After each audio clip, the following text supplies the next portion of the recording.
Hi, I would like to request some help from my daughter, who's a student at University of Utah, and she started dating this guy there who's like a bad person. Okay. And she found out he's a bad person, and she broke up with him, and he has her car. Police say the 21-year-old Lauren McCluskey was gunned down Monday night by her former boyfriend, 37-year-old Melvin Rowland, who later killed himself. Rowland is a parolee, a registered sex offender, and he had a family.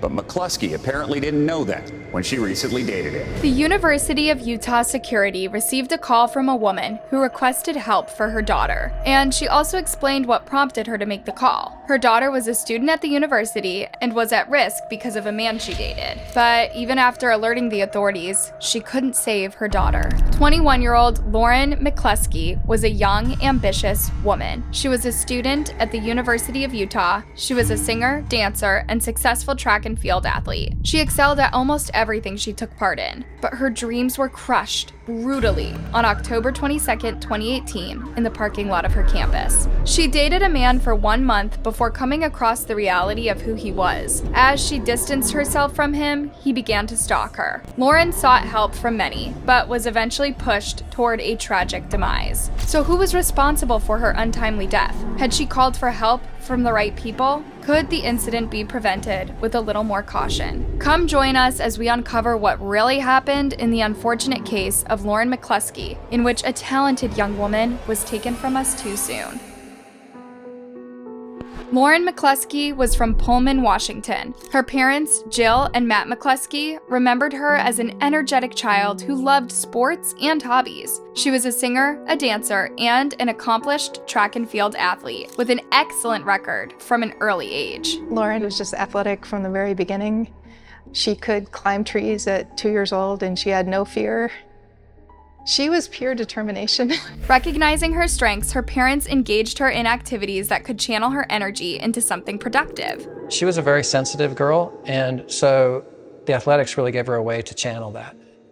It just helped her be a more confident person. She accepted her place at the University of Utah and left her hometown to study in Salt Lake City. She continued her achievements in sports and also did well academically. She was majoring in communications. Lauren had a great social life, but it all changed in September 2018 when she visited a bar near her campus with a few friends. She met a guy there who introduced himself as a bouncer. His name was Sean Fields, and he was 28 years old. He also told her that he was a student at the local Salt Lake Community College and worked at a call center. I remember him being very huge, very big muscles. Throughout the night, he would come back and pass through and stop and talk to us a few times. They exchanged numbers and set up a date for the very next day. They met, and Lauren was immediately smitten with him. He treated her very well. She was so happy about him that she informed her mother about Sean. She told me right away that she was dating him, and I think he came in and tried to sweep her off her feet.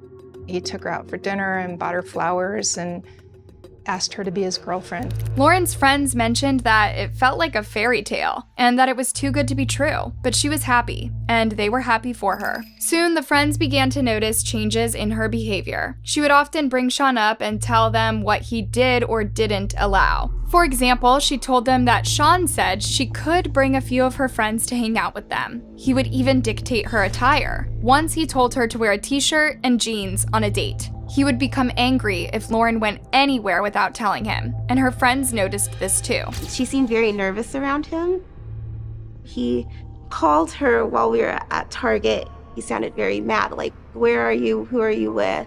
And I found that very concerning. But Lauren was okay with this behavior. When her friends asked her about it, she told them Sean had some insecurities from her past relationships, which made him act like this. He had even offered her to carry pepper spray to protect herself from other men. At one point, Sean asked Lauren to go practice firing with her and wanted to get her a gun. That's when her friends became really concerned for her. Invited her to go Before she went, she told me he wants me to get a gun.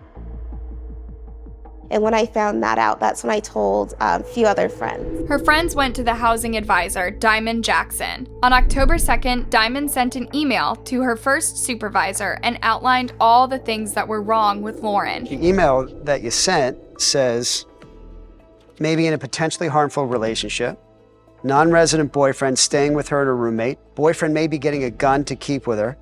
Concern the boyfriend had been tracking Lauren. Also that Lauren is not taking care of herself, and these two friends are both worried about Lauren. However, they didn't have to wait too long. Soon, Lauren herself discovered Sean's ID, which showed his real name and birth date. He had lied to her from the beginning. His real name was Melvin Sean Rowland, and he was 37 years old. A quick search online told her that he was a sexual offender and out on parole. He had committed 2 crimes in 2004. That's when she knew she had to get out of that relationship as soon as possible. She informed her mother, and she told her that it would be the right thing to do. Things took a different turn when Lauren tried to break up with Sean, or as his ID said, Melvin. She called him to her campus on October 9th and confronted him. He denied most of the allegations and claimed that the incident was from years ago, and the underage girl had lied about her age. Melvin ended up staying the night with her. She eventually managed to end the relationship with him after much probing from her friends, but he took her car, and she needed to get it back. When she informed her mother about the car and the breakup, she decided to call the campus police for assistance. She asked if Lauren could get some help when Melvin came to drop off her car. She sensed danger and didn't want her daughter to be alone. The campus police offered to help Lauren. Hello? Hi, this is Lauren. Yeah. Hi, this is University Police. Your ex-boyfriend's dropping off your car. Do you feel comfortable with him doing that? I know your mom was really concerned about it. Yeah, I think it's okay. The university police also asked her if she needed someone to go with her to collect her car. A security officer that's just in charge of escorts tonight. Do you want him to wait with you as well when the car's getting dropped off? That would be great. Melvin came to drop off the car, and security footage showed that nothing out of the ordinary took place, and they both parted their ways amicably. Everyone believed that things had ended on a positive note. Lauren went back to her regular routine and attended her classes, but it only took 2 days for all hell to break loose. 2 days later, Lauren began to receive cryptic text messages from unknown numbers, all of which mentioned Melvin. She informed the campus police immediately. I've been getting these texts from these numbers of different people. They were saying that he was in the hospital and then saying that he passed away. But then I got text from him and he seems to be alive. She'd also suspected that someone was trying to lure her. I got a text about, asking if I wanted to go to his funeral, and I think they're trying to lure me somewhere. When the texts didn't stop coming, even after she'd blocked a few numbers, she informed the police once again. They assured her that they would run it through an officer. However, she didn't hear back from the police that day. At one point, an unknown number texted her that they had compromising pictures of her and Melvin. They asked her for $1,000 and threatened to leak images if they didn't receive the money. Lauren turned to the police once again. So I'm dealing with a situation where I'm being blackmailed for money. A photo of me and my ex. They're threatening to send it out to everyone. When she confronted Melvin, he misled her by saying that he was also being blackmailed. She then Venmoed the money to the blackmailer. Campus police informed patrol officer Miguel Darris about the incident, but no help came her way. Desperate to protect herself, Lauren, along with a friend, went to the police to file a report on October 13th. The police weren't taking her seriously. They asked her to move housing and called the text messages some sort of scam. Lauren showed them one of the numbers and pointed out that Melvin owned it where they were together. The officer in charge gave her the case number and assured her that she would hear back by Tuesday, as the detective in charge wasn't present at the station that day. On the same day, Lauren called the campus police again and informed them of the whole incident. She was very anxious and asked when Melvin could be detained. Their reply wasn't helpful. Do you know when an arrest would be made? You can talk to an officer if you want. I can arrange that if you want that. Okay. Yeah, that sounds good. Lauren continued to get the creepy messages and immediately forwarded the evidence to Officer Darris. On October 19th, security footage showed Melvin walking around Lauren's dorm dressed as a Marvel character, Deadpool. Lauren entered her dorm at around 4 in the afternoon, and Melvin missed her by minutes. Lauren had used Melvin's number to access her email, and he now had access to her communication. This also meant that Melvin had full knowledge of Lauren seeking help from the police. She got a message saying, "I know everything, why didn't you go to the police?" However, Lauren didn't remember this information. She was frightened, and she contacted the police once again. And what prompted you to call Salt Lake City Police? Well, I thought it was weird that there are people who know about the entire case and the harassers seem to know about it more than me. And I'm concerned there might be an insider who's letting them know about the case. The detective in charge of her case eventually contacted her and asked her to send all of the information once again. It clearly showed that she wasn't taking the case seriously. At this point, Lauren told her mother that she thought she was annoying the police with her barrage of calls and messages.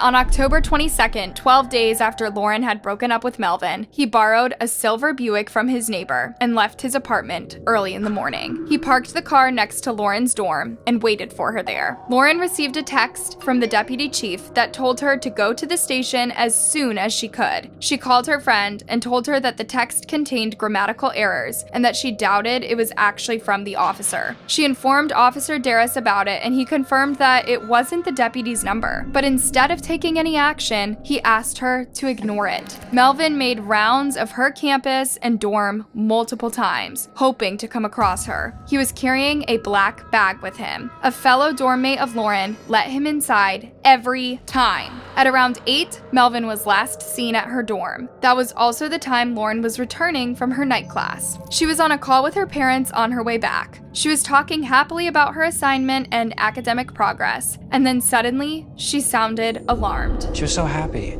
and then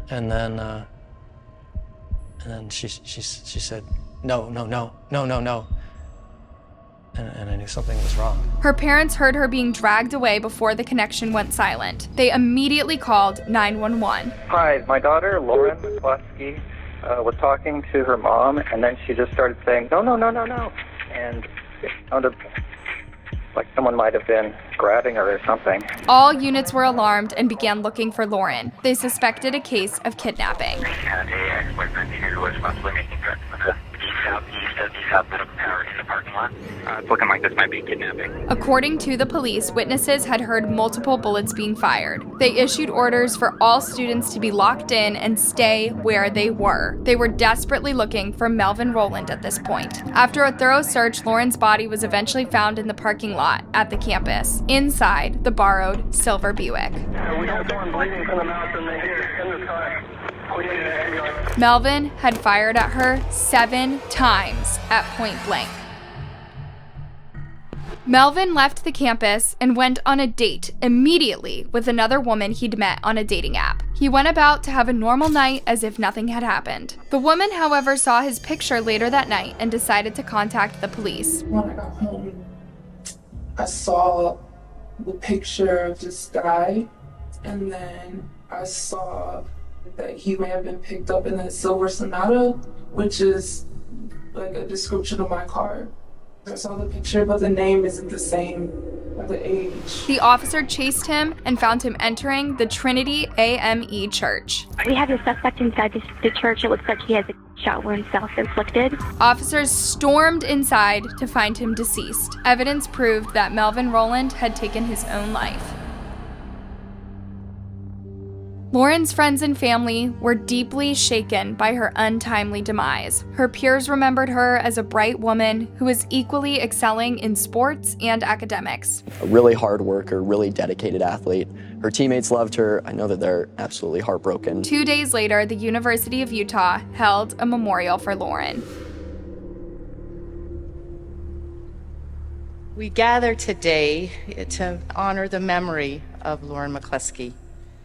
A remarkable, talented young woman whose bright life was ended on Monday in a senseless act of violence. Lauren's friends and family claimed that she did everything in her power to alert law enforcement of her helplessness, but they didn't take any action. They believed this could have been prevented with a simple online search on Melvin. She went to the necessary people that could have taken an extra step to take him away.